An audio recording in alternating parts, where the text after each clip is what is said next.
Oh, fait que j'en conclus que ça t'intéresse de savoir c'est quoi les 3 autres cadeaux, hein? Tu le regretteras pas, tu le dis, tu le regretteras pas, parce que ça peut être très payant. En fait, je te l'ai dit tantôt, mais c'est vraiment ce segment-là qui peut permettre d'aller chercher beaucoup d'argent très facilement, en toute légalité. Faut juste être au courant.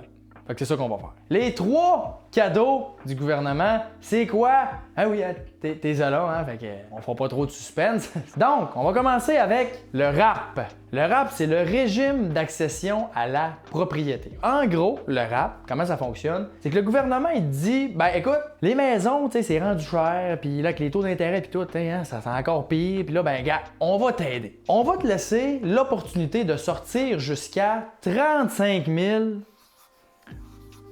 de tes REER sans payer aucun impôt pour que tu puisses mettre en mise de fonds sur ta maison. La seule condition qu'il va avoir pour faire ça, c'est qu'il faut que tu nous redonnes le 35 000 dans tes REER en dedans de 15 ans.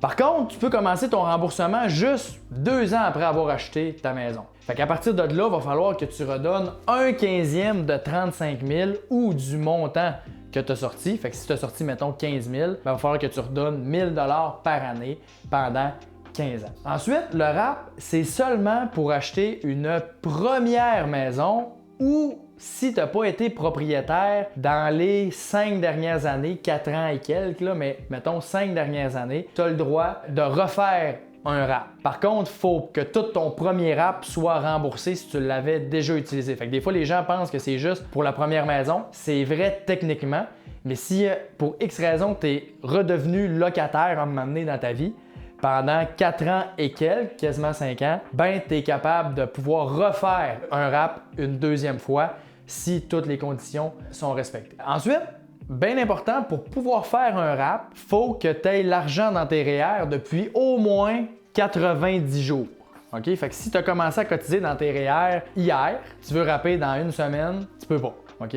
Faut que ça fasse au moins 90 jours que l'argent est dans tes REER. Ensuite de ça, le RAP, OK, comme les autres programmes qu'on a là, qu'on va parler, ça amène beaucoup de stratégies. Techniquement, les gens vont dire « Ah, ben je peux sortir de l'argent pour payer, mettre en mise de fonds sur ma maison, puis that's it. » C'est comme, oui, ça sert à ça, effectivement. Mais si tu vas pousser un petit peu plus loin, il y a bien des petites passe-passe qu'on peut faire avec ça et qui sont 100% légales, bien entendu. Je vais te donner quelques exemples, OK, qui sont, mettons, on va parler le RAP standard, qui peut être bon, qui peut être pas bon, puis également le RAP plus, OK, comme le summum du RAP. OK? Fait qu'on va y aller avec quelques exemples. Fait que mettons qu'on a quelqu'un, OK, qui décide d'acheter une maison, il y a 35 000 dans ses REER, puis lui, il n'a jamais mis d'argent de côté avant ça. Fait que lui, il n'a jamais prévu de s'acheter une maison, il a juste mis de l'argent dans des REER pour sa retraite. Mais là, maintenant, il se dit, Colin, une maison, j'aimerais ça. Fait que lui, il a 35 000 dans ses REER, puis là, il allume qu'il peut faire le RAP. Fait que là, il se dit, Colin, m'a rappé. Des fois, ça peut être bon, puis des fois, ça peut être pas bon. OK? Fait que mettons, on va commencer avec le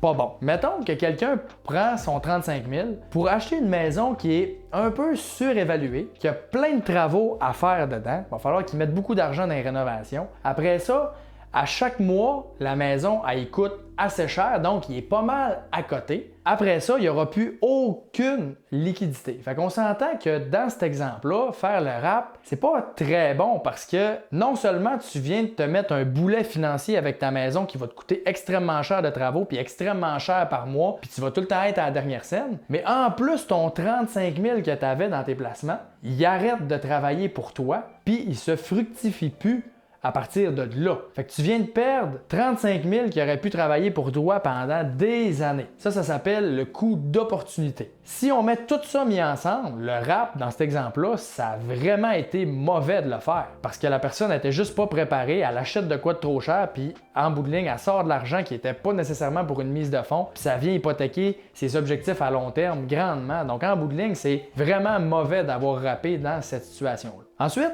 même exemple, OK, 35 000 de retrait. Par contre, cette fois-là, On a un gars que lui, son grand-père, il s'en va en résidence, puis il décide de vendre sa maison à son petit-fils. Puis il décide d'y faire un don d'équité qu'on appelle, donc il va tout simplement y faire un don sur la mise de fonds. Fait que la maison vaut 300 000, puis il décide d'y faire un don d'équité de 65 000. Fait qu'il reste, mettons, 235 000 d'hypothèque. Mais le gars, il a dit, moi j'ai calculé mes affaires, puis il faudrait pas que j'aille une hypothèque de plus que 200 000 si je veux vraiment être correct, puis tu sais, je veux pas être trop à côté. Fait que là, il pogne son rap pour aller mettre en mise de fonds supplémentaire du 65 000 pour arriver à 200 000 d'hypothèque. Fait qu'on s'entend que lui, de faire son rap, ça a été super bon parce qu'il a acquéri une maison qui fait automatiquement un profit de 65 000 à l'achat. Puis il est avec une hypothèque qui est capable de se payer à chaque mois, puis tout est beau au niveau du budget. Donc dans ce cas-là, le même montant 35 000, même retrait, même affaire. Le gars, il avait pas plus de placement que le premier exemple que j'ai donné. Il avait juste ses REER, mais dans cet exemple-là, ça a quand même été très bon. Même retrait, même montant, mais complètement un résultat différent. Ensuite, il pourrait avoir également la stratégie de prêt REER. Le prêt REER, dans le fond, OK, ce qu'on fait, c'est que, supposons que tu dis, moi, je vais prendre 25 000 de REER, OK? Donc, je vais emprunter 25 000 que je vais mettre dans mes REER. Puis ça va me donner un retour d'impôt de 12 500, OK, pour arrondir. OK? Donc, 12 500 de retour. Et je vais avoir un 25 000 de prêt. Tu te retrouves avec 25 000 dans tes REER, mais tu as également une dette de 25 000. La stratégie avec ça, c'est que tu fais ton prêt, puis 90 jours plus tard, c'est que tu rappes tes REER pour aller payer ton prêt. Donc, tu te retrouves avec 0 $ de REER, mais également 0 $ de prêt, mais avec 12 500 de retour d'impôt. Et ça, tu peux t'en servir comme mise de fonds. OK? C'est ça que tu vas mettre en cash sur ta maison. Fait que mettons que tu avais déjà du cash, mais que tu veux aller t'en chercher plus pour pas payer la SCHL, mettons, ou pour juste payer moins d'intérêt sur ton prêt, avoir un moins gros prêt, ben ça peut être une stratégie qui te permet d'aller chercher plus d'argent. Par contre, si c'est ta seul argent que tu as pour mettre en mise de fonds, je pense pas qu'acheter une maison, c'est un bon move parce que si tu n'as aucune scène de côté puis que ta seul argent, c'est ça pour acheter ta maison, je pense que financièrement parlant, il y a peut-être des petites lacunes puis que tu n'es pas rendu là. Ça serait pas une bonne stratégie à faire, à moins que tu aies un gros profit à l'achat comme on a vu tantôt, que là, ça pourrait peut-être être, si c'est, mettons, ton seul moyen d'avoir de l'argent, ça pourrait peut-être être passable. Mais sinon, je te recommanderais pas, si tu n'as aucune scène, de faire cette stratégie-là puis d'acheter une maison avec seulement 12 000 de mise de fonds. Je pense que tu aurais des problèmes probablement après au niveau du budget puis tu serais vraiment à côté. Puis ça, ben, on veut jamais ça idéalement. Mais quand même, la stratégie est là puis tu es au courant maintenant. Maintenant, je vais te présenter le rap plus qu'on appelle, OK? Donc, le rap plus, là, ça, c'est vraiment un exemple puis il peut en avoir d'autres. OK? Puis je vais probablement en parler plus encore dans l'autre formation où je vais peut-être faire des vidéos là-dessus sur les réseaux, mais je vais juste te donner un exemple que j'ai fait à plusieurs reprises avec mes clients. Supposons qu'on a quelqu'un qui a 35 000 de REER, puis il y a 40 000 de CELI. Et ça a toujours été clair que lui, sa mise de fonds, ça allait être 40 000 de CELI. Fait que lui, il arrive tout fier en me disant, Fred, écoute, moi, c'est parfait, ma mise de fonds, c'est mon 40 000 de CELI, j'aurais pas besoin de toucher à mes REER. Fait que je vais pouvoir continuer de les faire travailler pendant des années, puis à cause de ça, ben c'est merveilleux. Il m'arrive avec ça, puis je suis comme, ben écoute, je suis bien d'accord avec ça, 100%, puis je suis content que tu me dises ça, puis ton raisonnement, il est vraiment bon, mais je vais quand même te dire de rapper. Il est comme, OK, pourquoi? Parce que je comprends pas, ça va à l'inverse de tout ce que tu m'as déjà dit. Ce qu'on va faire, c'est qu'on va utiliser ton rap, mais pas pour mettre en mise de fonds. Parce que le gouvernement, quand tu rappes, il regarde pas qu'est-ce que tu fais avec l'argent. Le gouvernement, tu rappes, t'achètes une première maison, tu as le droit au rap. That's it. Fait que lui, l'argent, ce que tu fais avec, il check pas ça. Ce qu'on va faire, c'est que ton 35 000, tu vas le rapper quand tu vas acheter ta maison, tu vas le sortir, pour aller le remettre une deuxième fois en REER. Fait que là, ça veut dire que ce gars-là, OK, dans cet exemple-là, son 35 000 qu'il avait mis en REER lui avait déjà fait sauver 17 500 à peu près, OK, d'impôts. Mais parce qu'on fait un out quand il sort son argent pour son rap, puis qu'on va le remettre en REER, ben l'année suivante, quand il va faire ses impôts, le gouvernement va voir qu'il y a 35 000 encore de mis de REER, même si c'est le même argent, ça dérange pas. Puis il va aller se chercher un autre 17 000 500 avec le même argent. Fait que ça, mon client, là, c'est pas compliqué. Là. Si on s'était pas parlé, jamais dans sa vie, il aurait rappé parce que dans sa tête, il avait pas besoin. Puis c'était mieux de faire travailler ses REER à long terme, ce que je suis entièrement d'accord. Par contre, ce qu'il oubliait, c'est qu'il pouvait aller chercher un 17 500 ramassé à terre de même en faisant ça. Ça, c'est un exemple de rap créatif qu'on appelle, qui démontre à quel point, quand tu sais bien utiliser la fiscalité, ça peut être très payant. Puis comme je te dis, il peut en avoir d'autres des exemples, mais ça, c'en est un que j'ai fait régulièrement. Par contre, pour être capable de faire ça, il faut que tu sois capable d'avoir d'autres argent pour ta mise de fonds. Puis ça, ben, il faut que tu aies investi avant, il faut que tu aies fait les bonnes choses avant, il faut que tu aies des bonnes habitudes avant. Fait que, tu sais, tout est dans tout. Hein? Fait qu'on l'a vu tantôt, si tu fais les bonnes choses, tu vas pouvoir arriver à ce stade-là. Mais si c'est tout croche, tu pourras jamais profiter de ça. Puis c'est pour ça qu'il y en a plein qui sont pas capables de le faire, parce que la seule mise de fonds qu'ils ont, c'est le REER. Fait que dans ce temps-là, ben, c'est impossible à faire. Maintenant, deuxième cadeau, le REP, régime d'encouragement à l'étude permanente. Ça, c'est le même principe que le RAP, OK? Même affaire. Sauf que c'est pour les études. Différence, encore une fois, par rapport au RAP, OK? Parce qu'il y a quelques petites différences. C'est pas 35 000 que tu peux sortir, c'est 20 000. C'est pas 15 ans que tu as pour rembourser, c'est 10 ans. Mais sinon, le principe est exactement le même, que tu peux sortir de l'argent sans impôt pour t'aider à payer tes études techniquement. Techniquement, parce qu'encore une fois, ça amène quelques petites stratégies et fantaisies. Hein? Si on y va, je vais te donner un autre exemple très réel qui m'est arrivé avec mes clients. OK? Puis juste avant, OK, ce qu'il faut préciser, c'est que ton 20 000 que tu peux mettre, OK, c'est le maximum, mais tu ne peux pas sortir plus que 10 000 par année. OK? Fait que ça veut dire que si tu veux sortir 20 000, il faut que tu le fasses sur 2 années différentes. Tu peux pas le faire one shot. C'est 10 000 par année max jusqu'à un total à vie de 20 000 max. Mes clients viennent me voir au bureau. C'était moi qui avais collé à la rencontre. Parce que je leur avais dit, ça fait un petit bout qu'on s'est pas vu, puis c'est important de se voir au moins une fois par année, s'assurer que tout est beau, blablabla. Fait que finalement, réussi à les convaincre, puis ils viennent me voir pour un suivi. Pose des questions, mets le dossier à jour, tout ça, puis à un moment donné, le client il me dit, ouais, ben là, je retourne aux études, là, justement, je refais un certificat. Dans le fond, ça va être 2 sessions, puis après ça va me permettre de, comme, pouvoir avoir un meilleur poste à la job, puis mon salaire va augmenter, puis tout va être mieux, puis ben, comme, cool, parfait, ok, excellent.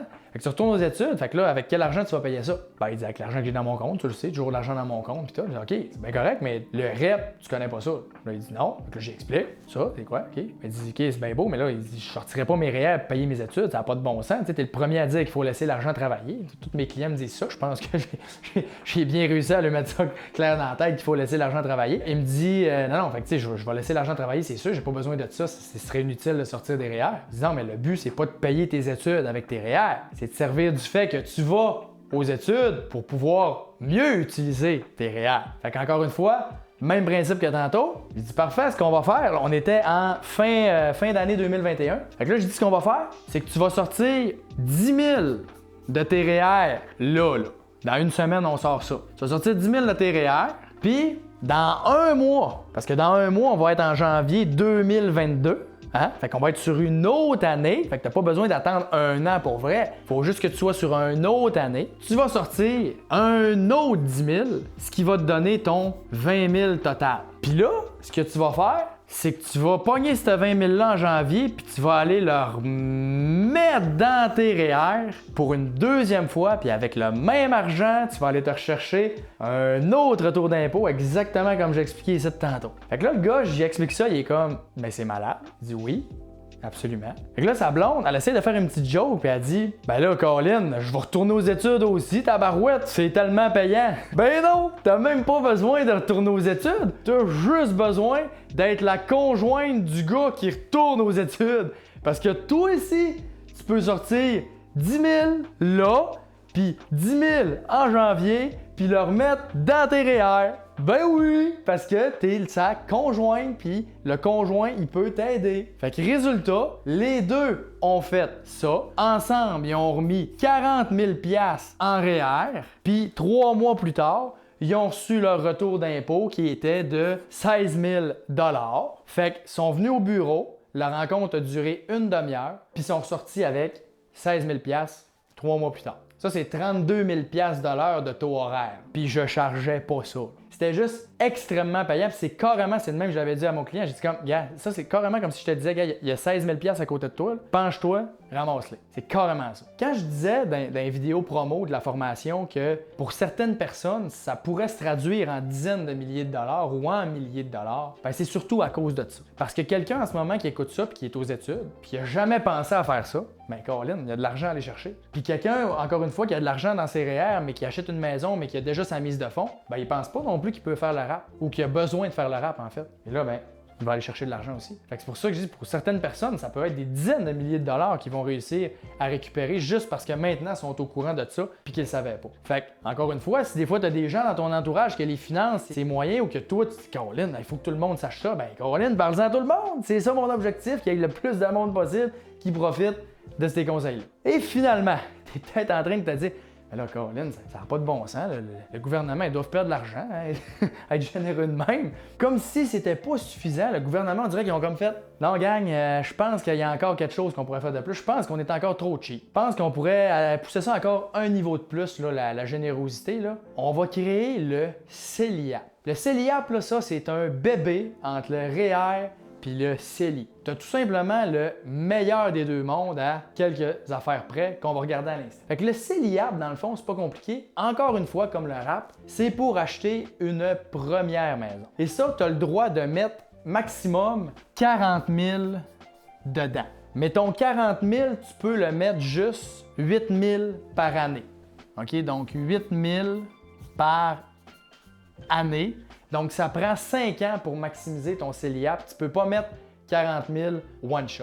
Okay? Parce que ça a été instauré à partir de 2023. Ça vient juste d'être commencé. Donc là, tu peux mettre 8 000 par année. Puis si tu n'as pas cotisé en 2023 puis qu'en 2024, tu veux mettre de l'argent, ben, tu peux mettre 16 000. Donc, tu peux rattraper une année à la fois puis mettre 16 000 si tu n'as pas cotisé l'année passée. Ensuite de ça, ça prend 18 ans pour ouvrir ce compte-là. Et ça prend moins de 71 ans. OK? Donc, si tu as 75 ans, tu veux t'acheter une maison, ben, désolé, c'est pas possible. OK? Ensuite de ça, l'autre particularité, c'est que tu as 15 ans pour utiliser le CELIAP. Ça veut dire que si tu l'as ouvert à 18 ans, il faut que tu achètes ta maison avant 32-33 ans. Parce qu'après ça, tu ne pourras plus avoir accès au CELIAP. Ça, c'est juste un point à savoir parce que si des fois, mettons, tu ne prévois pas acheter une maison peut-être avant 40 ans parce que toi, tu n'es vraiment pas pressé, ben peut-être que tu peux attendre un peu plus longtemps avant de l'ouvrir pour pouvoir en profiter rendu à l'âge que tu vas vouloir. OK? Mais si toi, dans ta tête, tu achètes à la fin vingtaine ou trentaine, ben clairement que tu peux l'ouvrir le plus tôt possible. Après ça, comme si c'était pas déjà assez, OK? Tous les retraits que tu fais là-dedans ne sont pas imposables comme le RAP, le REP et comme le CELI, mais tu n'as pas besoin de les rembourser. Fait que ça veut dire que tu as 40 000 là-dedans, tu le sors, tu n'as jamais besoin de le rembourser. L'autre affaire, c'est que tout ce que tu cotises là-dedans, ton 8 000 par année, c'est déductible comme les REER. Fait que ça vient réduire ton revenu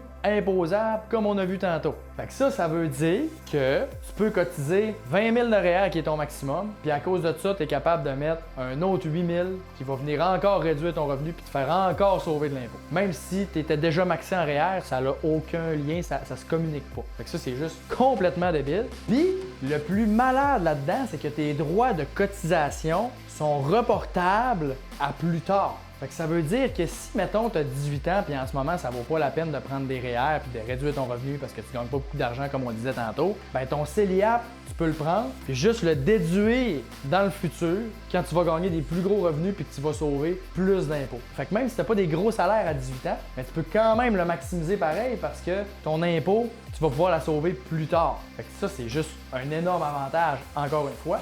Je pense que le plus mongol là-dedans, c'est que, mettons que tu décides de pas acheter une maison, OK? Mettons.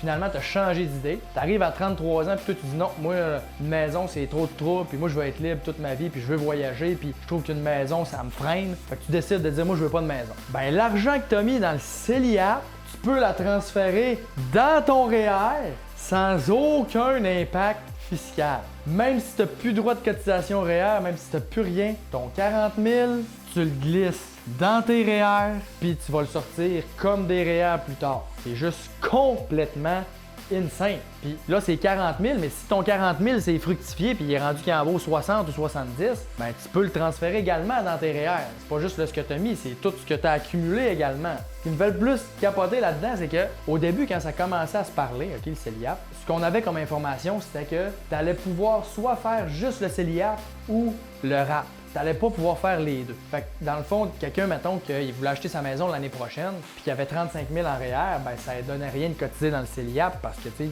il allait juste avoir droit à 8 000 ou 16 000. Puis là, il perdait comme son droit d'avoir 35 000 là-dedans. Fait que comme, ah, OK, finalement, ben, c'est pas si hot que ça, tu sais. Mais là, la version finale, c'est quoi? Tu peux faire les deux. Le RAP puis le CELIAP. Fait que tu peux sortir 35 000 de REER, 40 000 de CELIAP et plus. Parce que si jamais ça a fait du rendement, ben tu peux le sortir aussi. Puis ça, écoute, je sais pas si tu sais à quel point c'est gros, parce que là, ça se peut que tu aies le crâne bourré, je comprends, OK? Puis ça se peut aussi que tu commences à connaître tes finances, tu sais, puis tu vois pas toutes les opportunités que ça peut amener, ça se peut parce que t'es nouveau là-dedans, c'est bien correct. Mais je veux juste que tu retiennes que c'est juste complètement malade, puis que ça amène des stratégies vraiment incroyable pour les gens qui vont pouvoir les utiliser. Puis il y a des gens qui vont s'enrichir encore plus à cause de ça. Puis des familles qui ont déjà de l'argent vont pouvoir enrichir leurs enfants ou s'enrichir eux-mêmes en faisant plein de stratégies avec ça. Mais là, je suis pas là pour dire c'est bien ou mal. Je suis juste là pour te donner l'information. Puis que si tu es capable d'en profiter, ben gars, voici comment faire. C'est ce qui termine le volet très lucratif de la formation. Fait que là, on va être rendu au résumé. Hein? Puis on arrive vers la fin, fait que lâche pas, il en reste pas gros. Puis ça, ben on va terminer ça dans l'autre salle qui est dans un autre décor, hein, comme je t'ai dit tantôt, puis on revient dans le passé. Tu vas voir, c'est malade, c'est malade.